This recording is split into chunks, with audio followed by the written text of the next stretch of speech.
Nous avons 5 minutes pour parler, un petit peu moins, avec Kiki Kandel. Kiki, bonjour, Bokertov. Salut Daniel. Pour notre rendez-vous quotidien sur les 21h Maccabiades, et ce matin, eh bien, on ne peut qu'exploser de joie avec une moisson de médailles impressionnante pour votre équipe, l'équipe des Olim de France. Racontez-nous tout en quelques minutes. Alors exactement, c'est vraiment quelque chose d'extraordinaire qui arrive à la délégation des Olim. Quand on a monté cette délégation, on n'avait pas l'ombre d'une idée du niveau des sportifs qu'il y avait en face de nous, donc on n'avait pas vraiment d'espoir, oui ou non, de médailles. Et en fait, hier, 4 médailles nous sont tombées dans notre escarcelle, comme on dit. D'abord, la médaille de bronze de Ariane Kandel en 10 km femmes, en 10 000 mètres, qui a été... dont vous avez une certaine proximité familiale. Franck Sidi, également 10 000 mètres, médaille d'argent, Franck Sidi. Je pense que vous allez l'avoir tout à l'heure au téléphone. C'est cela, on va l'avoir au téléphone. Donc, médaille d'argent aux 10 000 mètres. Donc, 2 distinctions. Une Ariane Kandel que vous connaissez bien. Et Franck Sidi, donc aux 10 000 mètres, c'était pas programmé, n'est-ce pas? Ou je me trompe? Franck Sidi, il savait même pas lui-même. Je l'ai appelé hier soir. Comme on n'a pas eu les résultats tout de suite, la course s'est déroulée avant-hier soir, en fait. Et on n'a pas eu le résultat tout de suite, et les résultats sont tombés hier soir très tard. Je l'ai réveillé à 11h, il n'en revenait même pas, qu'il a été médaille d'argent en Maccabiades. Voilà, Franck Sidi, vous allez le découvrir, est un type très très sympathique. Et vraiment, il la mérite, cette médaille. Et alors, donc, on avait parlé ensemble hier ces 2 médailles ont été donc suivies.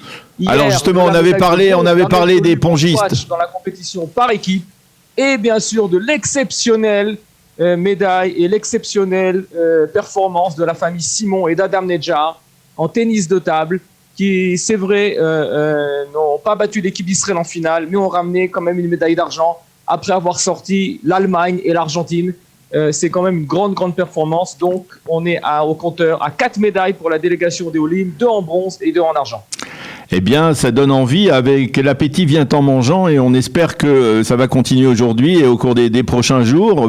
Quelles sont les compétitions aujourd'hui au programme des Olim de France? Oui, alors donc d'abord, la famille Simon n'a pas encore terminé son tournoi. Ils sont encore capables de ramener quelque chose, puisque pour eux, la compétition continue en simple et en double. En équitation, en dressage, Lishai Gonen, après 2 jours de compétition, grimpe de la 3e à la 2e place provisoire. Elle est complètement en piste pour une médaille pour le dernier jour de compétition de dressage qui se déroulera demain dans le nord d'Israël.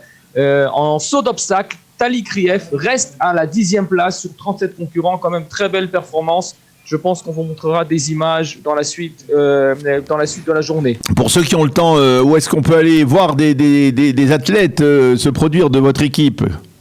Alors voilà, donc en tennis, donc pour le saut d'obstacle et pour le cheval, c'est au Moshab Sarona dans le nord. Donc aujourd'hui, il n'y a pas de compétition, mais il y en aura donc jeudi. Au ping-pong, si vous voulez continuer à suivre les Simon Adam Nedjar, il faut aller au Metro West à Ranana. Et donc en tennis, par contre c'est fini pour David Cohen, Franck Naouri et Moshe Sidi. On doit dire sur un petit scandale sur Moshe Sidi, puisque Moshe Sidi a été sorti injustement du tournoi des plus de 50 ans parce que son adversaire n'est pas venu jouer contre lui. Et donc pour une histoire de comptabilité de poule, parce que son adversaire n'est pas venu jouer contre lui, il n'a pas pu marquer les points de la poule. Et il a été sorti du tournoi, donc de façon complètement scandaleuse. Alors, mais nous avons toujours quand même en piste... On est obligé de terminer... Franck Alouche, qui aujourd'hui, à Natania, joue un 8e de finale contre l'Israélien José Sharon. France-Israël aujourd'hui, à 9h, ils peuvent encore passer des tours. Et tous les cyclistes sont en piste aujourd'hui pour le contre-la-montre. Dan Serrero et tous les Maccabimen, Navot, Ishai et Veil. Voilà, c'est tout pour aujourd'hui. Bonne journée à tous. Merci Kiki.